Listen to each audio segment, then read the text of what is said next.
Philip Aries plantea el proceso de construcción de la infancia a partir de un análisis de representación en el arte medieval y moderno. Comprobó que los niños eran reconocidos como adultos en miniatura, eran identificados por su vestimenta, llevaban ropas de adultos apenas diferenciadas por el tamaño. El historiador plantea entre el siglo XVII y XVIII se produjo el descubrimiento de la infancia. Antes del mismo no había espacio físico para ella, acentuó la necesidad de cuidado y atención del niño, ya que se trataba de un sujeto inmaduro, incompleto, que requiere la guía de un adulto para su cuidado y orientación. En la entrada de la modernidad, la separación por edad fue consolándose, delimitando un sujeto social específico y diferenciándose de los adultos. El niño va siendo considerado como un ser carente, necesitado e incompleto, ya no es un adulto pequeño. Un ejemplo de este hecho es la pintura de Cornelia y sus hijos del italiano Padovanino, donde los niños pueden ser vistos con una entidad propia. Los niños son representados como ángeles y demonios. Ellos encarnan en el lugar de la animalidad, también la verdad sale de su boca, por ende representa la pureza y la perversidad. Todo esto lo llamó sentimiento de la infancia a la actitud de los adultos frente al niño. Un ejemplo puede ser la obra del niño demonio, que ofrece un relato de los niños como enigma más cercano a la imagen del niño demonio que al niño ángel. Solemos decir que el siglo XX es el siglo de los niños, sin embargo, los niños estaban desde antes, aun cuando su protagonismo, visibilidad y rol social no fuera el que conocieron posteriormente. La autora Sandra Carly plantea que la niñez era objeto de nacionalización. Dado esto, la imagen infantil es protagonista de la construcción del Estado moderno. La escuela prioriza a educar a niños inmigrantes o quienes tenían culturas diferentes en modo en que todos tengan un mismo nivel cultural, reforzando la lectura y la escritura. La escuela pública ha sido hasta el día de hoy un espacio de inclusión social. A fines del siglo XIX-XX, las clases dominantes tenían una concepción de que el hijo de trabajador era analfabeto, huérfano y vagabundo. Esto cambió con todas las modificaciones de la escuela y los mismos leen en la biblioteca, en la escuela, en el jardín o en espacios abiertos. La visión escolar era muy estricta y cerrada a través de Mafalda, en donde podemos conocer distintas experiencias infantiles que incluyen formas de ser niño o niña que no encajaban en los parámetros ya impuestos por la sociedad. A medida que el urbanismo y el modelamiento de los espacios públicos fueron aumentando, como parques, jardines, zoológicos, plazas y lugares de recreación y encuentro, el niño podía tener más autonomía o el control del adulto podía ser menos omnipresente. En los años 1980 y 1990 se avanzó con el reconocimiento de los niños y el campo de saberes de la infancia, pero el conocimiento no derivó a una mejor calidad de vida, en donde se tornó imposible en algunos sectores de la sociedad ser vivida la infancia. Entonces se define la infancia como un acontecimiento atravesado por ideales políticos, saberes y prácticas específicas que permiten ver las apuestas de renovación sociocultural. La infancia es una construcción social larga que gracias a ella pensamos, probemos y proponemos determinadas maneras de formar y educar al niño. Continuando con el rol del maestro, yo voy a citar a Simón Rodríguez, que es un filósofo infantil, educador, que defiende una educación popular en la que los maestros ayudan a las personas más excluidas a encontrar un lugar. Es el primero en hablar de educación popular en América Latina y de hecho en sus viajes por el mundo abre escuelas en diversos países, siempre con sus propios métodos de enseñanza. Es importante destacar que considera la educación en la primera infancia como la más importante de todas. Si bien no es un filósofo consagrado, su trayectoria es muy inspiradora para reunir la filosofía y la infancia. Rodríguez distingue tres tipos de maestros: los que presumen saber, los que confunden con su saber y los que ayudan a que todos sepan. Define el maestro interesante como aquel que ayuda a que todos sepan y genera voluntad de aprender en el otro. Además, define que ninguno de los estados modernos ha hecho lo que debe hacerse en América, que es educar al pueblo de verdad en el saber y el hacer, y manifiesta que no hay sistema educacional a copiar.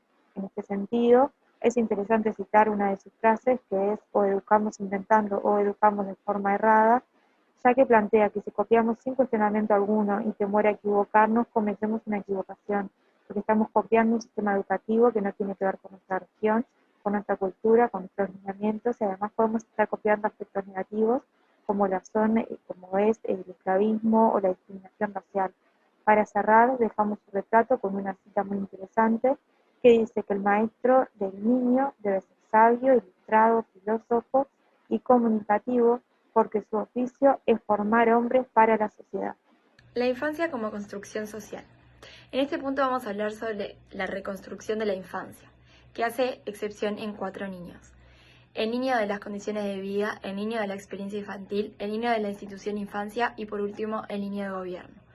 Estos van a depender de la condición de vida de cada niño, de sus experiencias, de sus instituciones e imaginarios sociales y gubernamentales, que hace referencia a la economía de poder.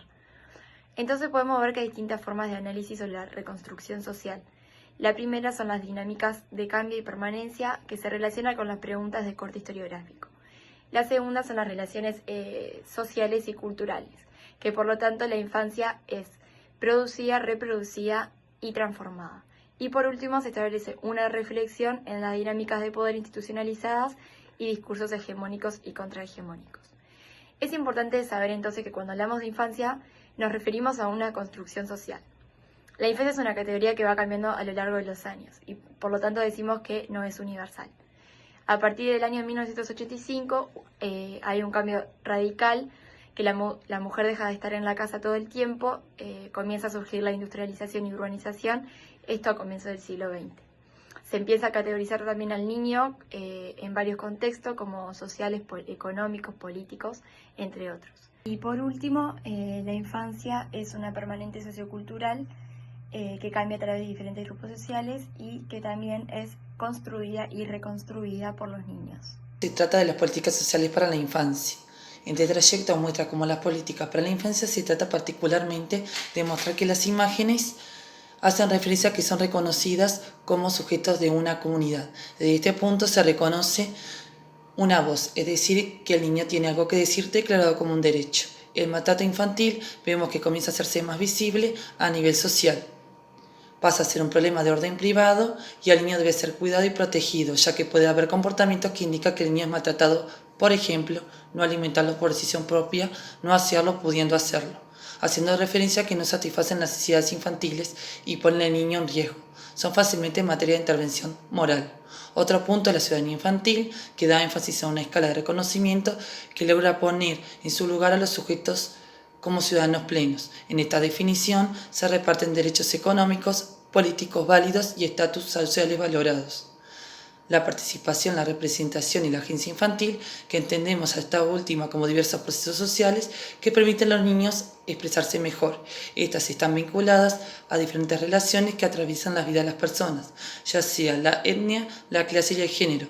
También se puede observar de dos maneras, una a nivel micro en lo cotidiano y otra a nivel macro, que es desde las condiciones de una sociedad determinada, dependiendo de niveles de desigualdad, pobreza, relación de género, entre otros. Luego de haber llegado a un concepto de niño como sujeto de derecho y protagonista de su propia vida, estamos de acuerdo con el autor Walter Kogan, quien plantea que los niños y niñas son filósofos por naturaleza. La filosofía está presente en la vida de niño y niña cuando juega, ya que esta es la actividad predilecta de la infancia. El niño es un investigador nato, crítico, cuestionador, y esto lo lleva a tener una estrecha relación con la filosofía. Sus deseos, posibilidades y capacidades nos permite verlos en la misma dimensión que un filósofo. Niñas y niños se apropian de la filosofía, la practican, experimentan, juegan con ella, se divierten, preguntan, piensan y hacen lo que los filósofos hacen con su propio estilo. El tiempo en la infancia no es cronológico. En este sentido, es muy similar al tiempo de la filosofía, catalogado como iónico. El tiempo como ion es el tiempo de juego, de la repetición, del pensamiento. Por este motivo, nos encontramos en una contradicción, ya que en las instituciones la filosofía se basa en un tiempo cronológico, un tiempo reloj que limita el pensamiento del niño. En filosofía para niños, Matthew Lipman en los años 60 fue el pionero en empezar a llevar formalmente la filosofía a la educación. Su primer libro fue El descubrimiento de Aristóteles en 1974, donde comienza a cuestionarse y a problematizarse los temas de la educación. Hasta la actualidad siguen apareciendo y siguen surgiendo nuevos materiales y propuestas filosóficas y recursos didácticos adaptados a cada etapa de la vida.